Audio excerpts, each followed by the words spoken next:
Ang ikaapat na kabanata ng sulat ni San Pablo sa mga taga-Kolosas. Mga Panginoon, gawin ninyo sa inyong mga alipin ang matuwid at katampatan. Yamang nalalaman ninyo na kayo naman ay mayroon ding isang Panginoon sa langit. Manatili kayong palagi sa pananalangin, na kayo'y mga puyat na may pagpapasalamat.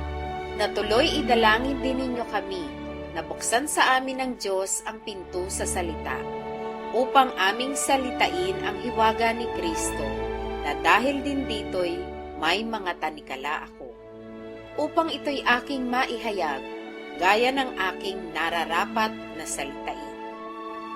Magsilakad kayo na may karunungan sa nangasa labas, na inyong samantalahin ang panahon. Ang inyong pananalita naway laging may biyaya, na magkalasang asin, upang inyong maalaman kung ano ang nararapat ninyong isagot sa bawat isa.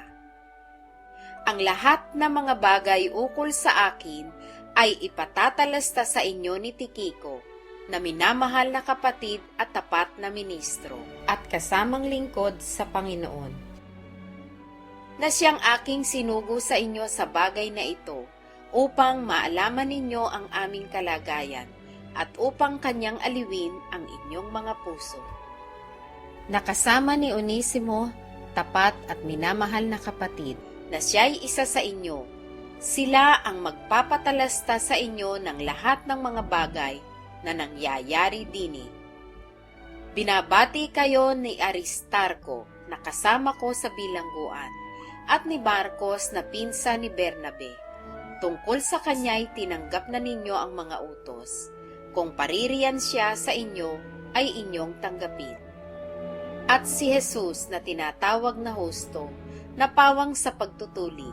Ang mga ito lamang ang aking kamanggagawa sa kaharian ng Diyos, mga taong naging kaaliwan ko.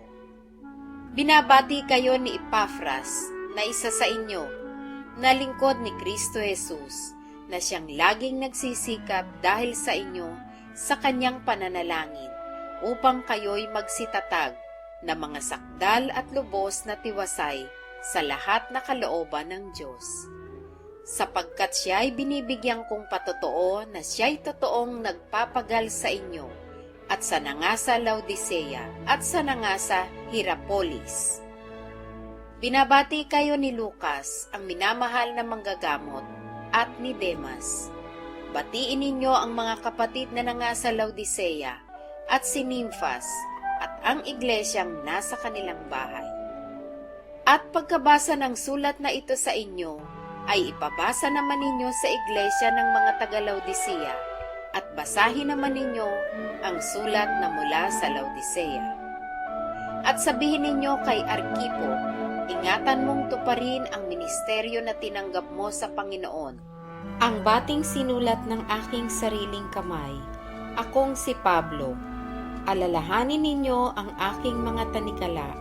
Ang biyaya'y sumasa inyo nawa.